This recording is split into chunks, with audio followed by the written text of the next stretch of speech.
이 부시 대통령이 취임을 해서 이제 그 친중 노선을 확 걸으니까 모디 총리가 야 몰디브 가지 마라고 하면서 이제 락세드위프 이 섬에 가서 이런 식의 인스타 사진 남기고 인도 사람들은 굳이 왜 몰디브에 가냐라고 해서 압박 수위를 높이는 거죠. 그래서 3분의 1이 떨어졌습니다. 관광객이. 예. 인도 사람들이 제일 많이 갔는데 인도 사람들이 안 가기 시작을 하니까 자존심이 좀 상하셨구나. 그렇죠. 그러니까 어떻게 보면은 이제 한없이 평화롭고 휴양 즐기기 좋은 섬인 것 같은데 여기서도 이 강대국들이란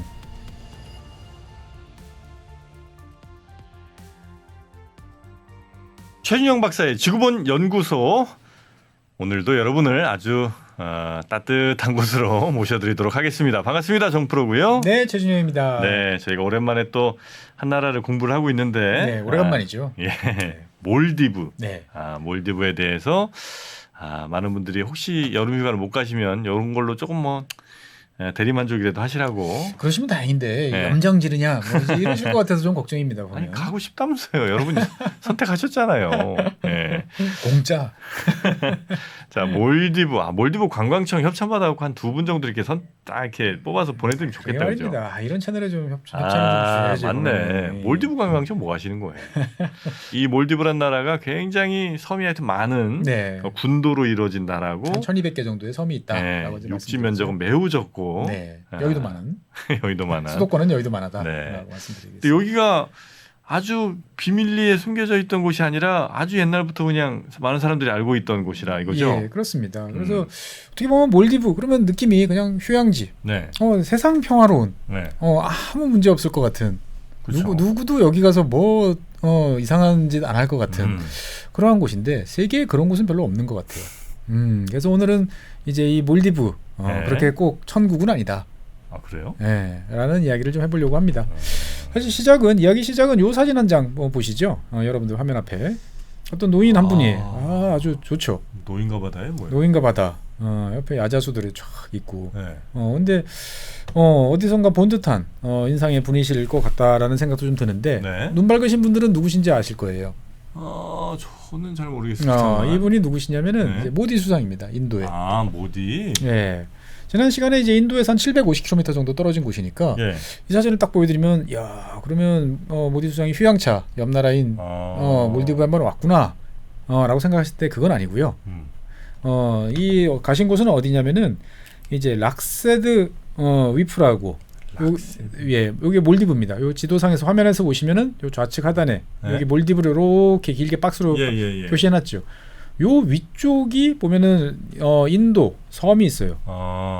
락세드위드라는 섬이 있습니다. 그래서 이제 여기도 이제 힌두 아기보다는 이슬람 섬인데 이 지역에 이제 얼마 전에 모디 총리가 이렇게 한번 방문을 해서 이런 이제 인스타용 사진도 남기고 그 다음에 이제 스쿠버 그 스킨 스쿠버는 스노클링한 사진도 남기고. 거기서 이렇게 몰디브를 바라본 건가 그러면? 그렇죠. 이게 여기를 왜 갔냐? 국민들한테 굳이 당신들 돈 많은 사람들 몰디브 가지 말고 우리 인도 영토인 락세드위드라는 곳도 이렇게 좋은 곳이 있는데 왜 몰디브를 가냐? 라고 이야기를 이제 하는 거죠. 그러니까 몰디브 가지 마라라고 하기 위해서 모디 수상이 이제 이런 시그널을 보낸 겁니다. 몰디브만큼 좋은 관광지 우리도 있다. 우리도 있는데 왜 남의 나라 가서 돈 쓰냐? 그리고 당신들이 거기서 쓰는 돈 어디로 가? 중국으로 간다. 그 중국으로 가. 그래서 그 이야기 오늘 한번 해보려고 좋습니다. 그래서 일단 오늘 뭐 이 시간에는 먼저 이제 역사 이야기 잠깐 하고 그 다음에 이제 인도, 그 다음에 중국. 그 사이에 껴있는 몰디브 이런 이야기를 한번 해보려고 하는데 보통 이제 몰디브는 이제 요즘에 발견돼 있는 뭐 무인도 같은데 사람이 와서 살겠다라고 생각들을 많이 하시는데 그렇지는 않습니다. 여기 기록들을 찾아보면 기원전 5세기 지금으로부터 한 2,500년, 600년 전부터 이 지역에 사람이 살았다는 문서, 유물 뭐 이런 것들이 이제 있어요. 그러니까 정말 오래된 지역이고 단순히 사람이 살았다는 게 아니고 나라가 있었어요. 왕국이. 여기에? 여기에 해상. 왕국이 있었어요? 그러니까 이제 스리랑카, 뭐 인도, 뭐 아까 말씀드린 아프리카 이런 데 사람들이 그때서부터 섞여서 살던 이제 그런 지역이고 심지어 이제 뭐 유럽에서도 유럽 기록을 뒤지다 보면 몰디브 이야기 나와요. 몰디브 이야기 나와요. 그 당시부터도 이제 교역을 했던 이제 그런 지역인데 하긴 인도 가다 보면 걸리기가 쉽긴 그렇죠. 하겠네. 인도양을 가다 보면은 들르는 이제 그런 섬인데 문제는 유적은 잘 없어요. 왜냐면 주로 이제 뭐 할 수 돌멩이가 있겠어요. 뭐가 있겠어요. 그러니까 주로 이제 나무 풀떼기 이렇게 엮어가지고 하다 보니까 당연히 이제 바닷바람 맞고 사가서 뭐 이렇게 파갖고 뭐 하기에는 흙이 너무 소중하니까. 그렇죠. 예, 뭐 워터월드 같은 이제 그런 느낌이다 보니까 유적은 잘 없습니다만 다른 나라 기록을 보면 많이 있고 그래서 이 나라는 지금 이제 지난 시간에 이슬람이라고 말씀드렸는데 원래는 꽤 오랫동안 한 1400년 정도는 불교 국가였어요. 스리랑카가 불교 국가잖아요. 그래요? 네, 스리랑카가 불교 국가니까 스리랑카 옆에 있으니까 꽤 오랫동안 있어서 지금 몰디브 같은 경우는 뭐 이슬람 국가라고 그러지만 사람들의 개개인의 어떤 행동 습관 뭐 이런 것들 보면 상당히 이제 불교랑 좀 가까운 모습들이 보이는데 그 영향이다라고 이제 볼 수가 있겠습니다. 그래서 이제 몰디브 같은 경우는 이제 이슬람 세력이 이제 해양으로 이슬람이 이제 사막만 다닌 게 아니고 바다로도 많이 나왔거든요. 근데 한 12세기부터 나왔는데 나오자마자 이제 그 첫 번째 어떻게 보면은 영향을 받은 나라 중에 하나가 몰디브입니다. 그래서 당시 원래 불교도이던 당시에 이제 다스리던 도뱀이라는 이름의 왕이 이 당시에 이제 나는 이슬람으로 개종하겠습니다. 그러면서 이제 이슬람으로 됐고 이제 아랍어도 이제 쓰이게 됐던 거죠.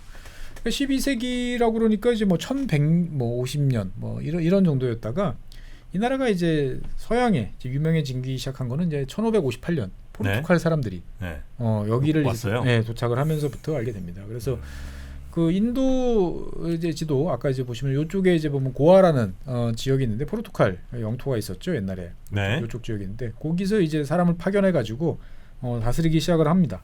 그래서 몇 명 병사 보내서 이 지역에 나는 것들 공물 바쳐라 라고 이야기를 하고 이제 그림도 그립니다. 당시에 몰디브 사람들 포르투갈 사람들이 그린 모습입니다. 몰디브 사람들을 그린 거예요? 네, 포르투갈 사람들이 이 16세기 정도에 와가지고 남자, 여자. 심플하게 그렸네. 아주 심플하죠 보면은. 근데 이제 이 포르투갈 사람들이 이제 기독교, 그중에 천주교 쪽이잖아요. 그러다 보니까 너희들 이제 무슬림 말고 이 자식들 보면은 기독교 하나님을 믿으라고. 또 탄압을 했구나. 탄압을 하다 보니까 또 발끈했죠. 그래서 이 사람들이 이제 1573년에 이제 반란을 일으켜가지고 포르투갈 사람들을 쫓아내 버립니다. 포르투갈 사람들 입장에서 봤을 때는 뭐 여기 동네 뭐 있겠어. 그러니까 이제 그냥 나갔고 그러다가 이제 17세기 중반, 1600년대 중반쯤 돼서는 이제 네덜란드 사람들이 이제 와서 이 지역 우리 거라고 했습니다만 뭐 살지는 않았어요. 뭐가 없잖아요. 살긴 조금. 그러니까 이제 그냥 우리 영토야라고 하고 알아서 다스리세요. 정도로 가다가 이제 1796년, 그러니까 18세기 후반기 돼서 이제 영국이 이제 보호령으로 이제 네덜란드 세력을 밀어내면서 네덜란드가 침발라놨던 데를 다 자기 걸로 가면서 이때서부터 이제 영국이 이제 들어오게 되는 거죠. 그래서 이제 뭐 한 1800년도 그러니까 19세기부터 계속 서양에서는 이제 영국령 이제 몰디브 라는 이름으로 이제 존재를 이제 하게 되는 거죠. 그래서 19세기가 이렇게 지나가고 이제 20세기 때부터 이제 문제가 좀 생깁니다. 이 나라가 이제 인도 영향권을 받잖아요. 그러니까 20세기 들어오면 인도가 이제 독립운동, 자치권. 이게 이제 스리랑카를 거쳐가지고 이 지역까지 영향을 미칩니다. 그래서 이제 영국 입장에서 봤을 때는 이 지역도 뭔가 헌법 같은 거 만들어서 하는 게 좋겠다라고 이야기를 합니다. 그래서 1832년에 최초의 헌법을 이제 만들어 봐라 라고 그래가지고 이제 자체적으로 헌법을 만들었는데 이게 오히려 분란을 일으켜요. 헌법이? 왜냐면 이제 그 전까지는 뭐 서로가 그냥 이렇게 살았는데 헌법이란 건 딱 텍스트로 이렇게 쓰는 거잖아요. 텍스트로 쓰니까 내가 좋아하는 건 왜 없어? 쓴 놈들 위주로만 이거 만들었네고. 그러다 보니까 오히려 이제 정치적인 갈등이 이제 그때서부터 이제 일어나기 시작을 합니다. 근데 그래봐야 이제 뭐 영국이라는 나라가 이제 꽉 잡고 있었으니까 이제 별 문제가 없었는데 문제는 언제 일어나느냐? 2차 세계 대전이 끝나고 영국이 이제 인도에서도 철수를 했잖아요. 그러니까 이제 이 몰디브라는 동네 입장에서 봤을 때는 영국도 뭐 인도에서도 나갔대, 스리랑카에서도 나간대. 우리도 뭐 우리도 그러면은 이제 독립해야 되는 거 아니야? 라고 이야기를 하면서 1953년에 우리도 그러면 자치권을 가진 나라를 만들자. 라고 이야기를 합니다. 그래서 영국 보호령은 보호령인데 자치권을 가진 나라를 처음에 한번 만들어보자. 그래서 여러분들 화면에서 보시는 제일 왼쪽에 있는 이분, 그 모하메드 아민 디디라는 분이 이제 대통령으로 초대 대통령이요. 예, 초대 대통령으로 취임을 합니다만 네. 이분은 이제 상당히 이제 유럽 지향적인 그러다 보니까 이제 이슬람 뭐 이쪽 보수주의자 입장에서 봤을 때는 영 뭐 마음에 들지 않는 면들이 네. 이제 많았던 모양이에요. 그래서 아웃됐어요? 네, 아웃되고 네. 그다음에 이제 1954년에 이제 이 지역에 다시 이제 영국군이 들어옵니다. 영국군이 들어오다 보니까 이제 눈치를 보는 거죠. 영국이 그냥 갈 줄 알았는데 다시 또 들어왔네. 네. 그런데 이제 그 와중에 이제 나라가 한 800km 되잖아요. 최남단에 있는 동네가 영국군이 이제 최남단 쪽에 거주를 하니까 영국군 믿고 우리는 따로 독립할래. 몰디브에서 다시 쪼개져가지고 분리 독립. 예, 이 조그만 나라도 분리 독립을 한번 하려고 합니다. 네. 그러다가 이제 이 1958년에 이 가운데 있는 요 이브라임 나시르라는 이분이 이제 총리로 그 당시에 이제 재직을 하고 있었는데 병력을 보내가지고 경찰을 보내가지고 네. 분리 독립을 제압을 하면서 분리 독립은 없어집니다. 그러다가 이제 1965년에 영국이 철수를 하면서 독립을 이제 달성을 하게 되는 거죠. 근데 이때만 해도 여기는 술탄 국가예요. 기본적으로 이슬람 국가니까 술탄. 왕정. 네, 왕정인데 네. 야 이게 20세기에 왕정이 맞아? 라는 생각을 해서 1967년에 네. 이제 투표를 합니다. 국민 투표는 아니고 이제 의원들끼리 40명 정도가 투표를 하죠. 그래서 공화국으로 갈래 아니면 왕이 있는 입헌 군주제로 갈래. 그런데 이제 압도적으로 이제 공화국으로 가자. 그래가지고 이제 공화국으로 가니까 당연히 대통령으로 이제 아까 원래 총리였던 이 나시르 네. 이 화면에 단단하게 생긴 이분이 이제 대통령으로 취임을 하게 됩니다. 그래서 850년 동안 이어지던 이제 이 몰디브의 왕정은 이제 끝이 나게 되는 거죠. 그래서 이제 그 왕정이 끝나고 네. 그다음부터 이제 대통령제로 안정적으로 이렇게 발전을 해온 거예요. 뭐 그렇게 되면 참 좋겠습니다만 이 조그마한 나라에 뭐 먹을 게 있다고 네. 싸움이 벌어집니다. 그래서 이 나시르 대통령 같은 경우는 1978년 그러니까 자기가 대통령 된 다음에 한 10년 정도 있다가 이제 재무부에 있는 금고에 있는 돈을 털어가지고 망명을 합니다. 네, 싱가포르로. 대통령이? 예, 싱가포르로 이제 망명을 하게 되는 거죠. 아이. 그래서 이제 그 사이에 이제 마호메드 압둘 가윰이라는 제일 오른쪽에 계신 인도계 딱 봐도 인도계 라고 보이는 이분이 이제 1978년에 대통령을 역임하는데 이분이 기록을 한 가지를 가지고 있어요. 어떤 기록이요? 아시아 최장수 대통령. 아시아 최장수? 예. 1978년이면 제가 이제 초등학교 아직 입학하기 전인데 네. 이때부터 대통령을 시작을 해가지고 21세기가 한참 지난 사람들이 글로벌 금융위기가 한창이던 2008년까지 30년 동안 대통령을 역임을 합니다. 1978년부터 예. 2008년까지. 와, 30년. 30년. 그래서 아시아 최장 기록이라고 제가 알고 있어요. 물론 그러네. 아프리카에는 이제 더 오래되신 분들이 이제 계시긴 합니다만. 예. 그래서 30년 동안 그러면 이제 선거도 한 번도 안 했냐? 뭐 그건 아니었지만 어떻든 간에 이제 지난 시간에 말씀드렸던 것처럼 1970년대부터 관광이 발전하기 시작했잖아요. 네. 그러니까 돈이 들어와요. 뭔가 동네가 이제 돈도 돌고 좀 바뀌는 것 같아. 그래가지고 사람들이 인정을 해줘가지고 이제 대통령으로 계속 갔습니다만 네. 이제 문제는 내부적으로 갈등이 이제 계속 있었던 거예요. 요 앞에 있는 요 분, 아까 이제 싱가포르로 돈 가지고 가셨다는 네네. 이분이 이제 계속 그 몰디브에 영향력을 행사를 했던 거예요. 그래서 이제 쿠데타를 사주를 합니다. 원격으로? 예, 원격으로. 그러니까 엄밀히 말하면 이 조그마한 나라에 군대가 있어봐야 몇 명이나 있겠어요. 네. 그러니까 해외에서 용병을 모집해가지고 동남아에서 용병을 모집해가지고 드수시는 거죠 보면은. 충분히 가능하겠네 진짜. 그렇죠. 그래서 이제 80년, 83년 두 번 이제 쿠데타가 있었는데 그거는 이제 자관 이 몰디브 내부적으로 네. 진압을 했어요. 근데 88년에는 상황이 좀 심각했습니다. 병력도 이제 막 훨씬 많은 사람들 데려오고. 그러니까 몰디브가 이제 안 되겠다 싶어가지고 인도에다가 SOS를 칩니다. 네. 그래가지고 인도군이 이 비행기를 동원해가지고 진압군을 파병을 합니다. 화면에 보이시는 게 그 당시 인도군 모습이에요. 네. 예. 대포까지 갖고 왔죠. 예, 여기 인도군 수송기가 2대 이렇게 보이죠. 그래서 이제 선인장 작전이라고 이제 인도에서는 이제 부르는데 네. 700km 떨어진 곳까지 이제 보내가지고 자국 병력을 보내가지고 이제 쿠데타를 진압을 해줬으니까 이 몰디브란 나라는 그 전서부터 당연히 이제 뭐 인도랑 좀 가까웠지만 이때부터는 네. 확실하게 이제 인도 영향권으로 보임되는 거고 그리고 그 이후부터 80명이 주둔을 합니다. 인도군? 예, 인도군이 80명 쿠데타 방지용으로. 그래 80명이면 돼요? 예, 80명이면 된답니다. 근데 이제 당연히 이제 이 30년 대통령이니까 얼마나 불만이 많겠어요. 그래가지고 이제 08년에 이제 문제가 터집니다. 막 시위도 나고. 네. 그러면서 결국은 아까 말씀드렸던 그 30년 동안 오래 대통령을 했던 압둘 가욤, 요 분이 이제 쫓겨납니다.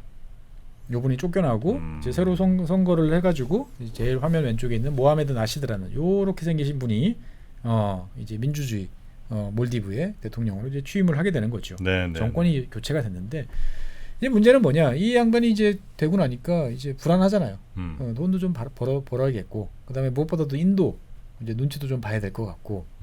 그러다 보니까 당시에 이제 이 말레 공항, 뭐 네. 확장 공사 이런 걸 하는데 다 이제 인도에다가 이제 딱 눈 딱 감고 밀어줍니다. 아이고야. 그러다 보니까 이제 뭐 부패 혐의 뭐 이제 이런 이야기가 있어가지고 결국 2012년에 이제 군이 이제 쿠데타를 또 해요? 일으키면서 이제 인도 대사관으로 도망갔다가 결국 이제 인도로 이제 가다가 잡혀오고 뭐 복잡한 이야기가 있습니다. 그러다가 이제 2013년에 다시 선거를 해서 압둘라 아민이라는 요 분이 대통령에 이제 다시 당선이 되는데 이분은 이제 앞서서 말씀드렸던 이제 압둘라 아민이 이제 대통령이 되는데 네.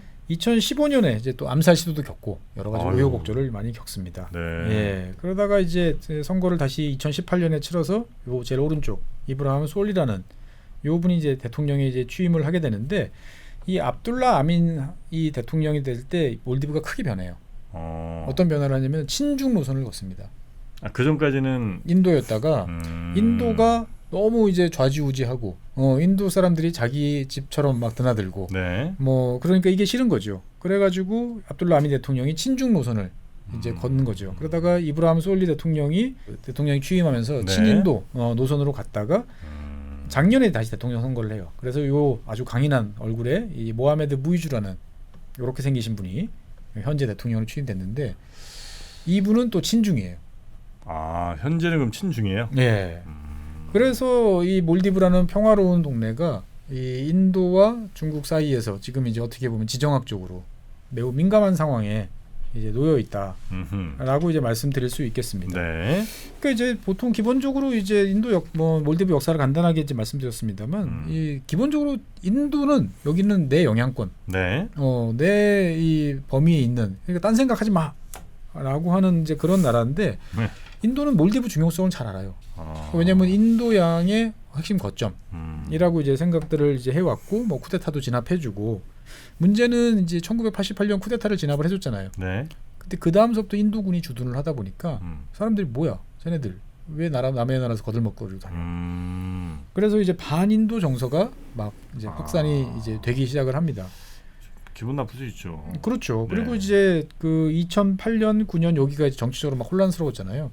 그때 인도가 이제 26대의 레이더를 이 몰디브 섬 여기저기에다가 갖다 놓겠다. 레이더? 예. 그러니까 이제 당시부터 이제 인도와 중국이 이제 벌써 인도양에서 이제 갈등을 빚기 시작을 하는데 네. 인도 입장에서 봤을 때는 몰디브를 확실하게 잡아놔야 될 것 같아. 그래서 군인 80명 가지고는 이제 아무것도 안 되니까 이 아까 이 몰디브를 전체로 나오면 26개 정도 된다고 그랬잖아요. 네네. 이 각 지역마다 레이더 기지를 하나씩 놔서 중국군이 어떻게 인도양에서 움직이는지를 다 감시하겠어 라고 하니까 몰디브 사람들 입장에서 봤을 때는 더 발끈하는 거죠. 그렇죠. 그건 굉장히 기분 나쁜 일인데. 그렇죠. 그래서 이제 그러다 보니까 이제 그런 반인 정서를 믿고 이제 이 압둘라 아민이라는 분이 이제 대통령이 이제 된 거죠, 보면. 네. 그래서 이제 이 압둘라 아민이 이제 인도는 나가라.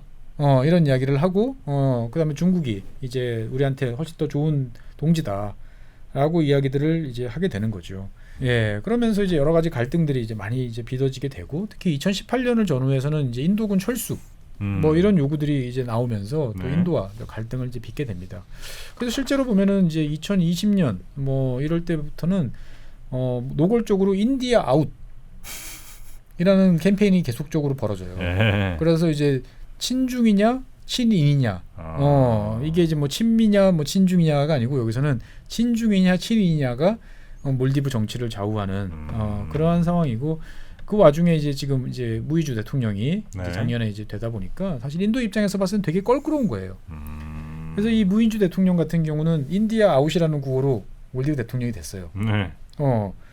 그리고 그러다 보니까 이 양반 같은 경우는 처음에 그 대통령이 되자마자 첫 번째 방문지로 중국을 방문하게 되고 사실 이 무이즈 대통령 취임에는 인도가 이제 모디 총리가 이제 반 이슬람 네. 이런 걸 되게 강화했잖아요. 그러다 보니까 그 반발 여론도 이제 있었던 거죠 보면은. 예. 아니 그러면 이제 이 몰디브 같은 경우는 일단 인도와 중국 사이에서 굉장히 자신들의 어떤 이익을 좀 키우기 위해서 노력은 할 거 아니에요. 그렇죠. 근데 이제 두 나라 모두 이 몰디브의 위치의 중요성이나 이런 것들을 충분히 다 인식하고 있기 때문에 네. 굉장히 좋은 뭔가를 이렇게 제시를 자꾸 하긴 해요. 그렇죠. 그래서 이제 2014년에 네. 이 시진핑 주석이 이 조그마한 나라를 방문했습니다. 네. 네, 2014년에. 네. 그래가지고 1대1로 가입 딱 하는 거죠. 그걸 했어요. 네. 그래가지고 그 중국 정부가 이제 15억 달러를 대출을 해주고, 네. 그래서 지금 전체 몰디브가 지고 있는 공공부채, 대외 부채 중에 한 20%가 중국 몫이고, 그것뿐만 아니고 FTA도 체결을 하고, 그 다음에 이제 대규모 이제 뭐 인프라 투자 이런 것도 해줍니다. 그래서 이제 여기 보시는 아까 이제 지난 시간에 말씀드렸던 이 다리, 공항 섬하고 그 다음에 이제 그 말레 섬을 연결하는 네. 이 다리가 중국이 놔주는 우호교예요. 저 살펴봐야 되는데. 예. 그러니까 이제 질 수 없다. 그래가지고 이제 인도 같은 경우도 또 다리를 지금 놔주고 있는. 그래요? 이제 이러한 상황인데 사실 중국 입장에서 봤을 때는 여기가 이제 왜 중요하느냐? 예. 두 가지 면이 중요합니다. 예. 일단은 인도가 중요하게 생각하니까 그거를 뺐으면 우리한테는 훨씬 유리한 것도 하나 있고. 그래서 인도양의 거점을 확보한다는 거 하나도 있고, 두 번째는 그 중국으로 향하는 페르시아에서 나오는 석유, 네. 아프리카에서 오는 석유, 이런 석유 중에서 자고 한 80% 정도가 이 지역 근처를 갑니다. 스리랑카, 몰디브 요 지역을 지나가요.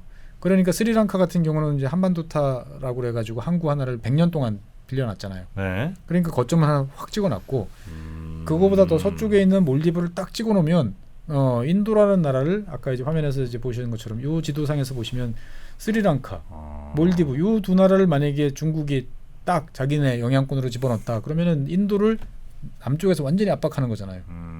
그러니까 이제 인도 입장에서 봤을 때는 중국의 이런 이제 모습들이 상당히 껄끄럽게 이제 다가올 수밖에 없다라고 이제 말씀드리겠습니다. 네.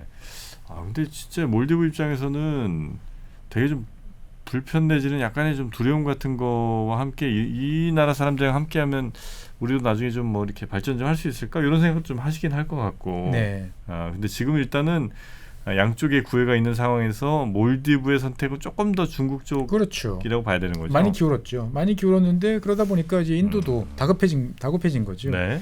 그래가지고 이제 아까 화면에 보여드렸던 이런 섬, 이런 거 섬 만들어 저기 섬에다가 다리 놓겠습니다. 연유교 이런 것도 하고요. 최근 들어서는 이제 하니마두라는 섬이 있습니다. 하니마두. 네, 여기 보면은 이렇게 길쭉하게 생긴 아메바처럼 생긴 섬이죠. 전형적인 환초죠. 여기 이렇게 산호초 있고. 근데 여기 활주로가 하나 보이실 거예요. 여기 활주로 여기 보이시잖아요. 요 하니마두라는 섬에 원래 이 인도군이 이제 주둔을 좀 하고 있었답니다. 인도군이? 예, 아까 80명 있었다 그랬잖아요. 네네네. 요쪽 지역에 있었는데 여기 전체 주민이 2,500명 정도밖에 안 돼요. 그런데 이 섬에다가 지금 관광 지원 명목으로 해가지고 인도가 활주로 확장 뭐 이런 사업을 지금 하고 있어요. 이런 식의 조감도죠. 예. 멋있네. 예, 수상 비행기 터미널까지 딱 만드는. 근데 이거 왜 하고 있겠어요? 중국군을 맞서 싸우려면 여기다가 인도 전투기가 필요할 때 내릴 수 있는 전투기 기지가 하나 있어야 될 거 아니에요. 근데 이제 그거를 그냥 할 수는 없으니까 야 너희들 도와줄게라고 해서 몰디브 정부는 우린 별로 필요 없는데 그 섬은라고 하는데 여기에 이제 대대적인 작업들을 이제 해주는 거죠.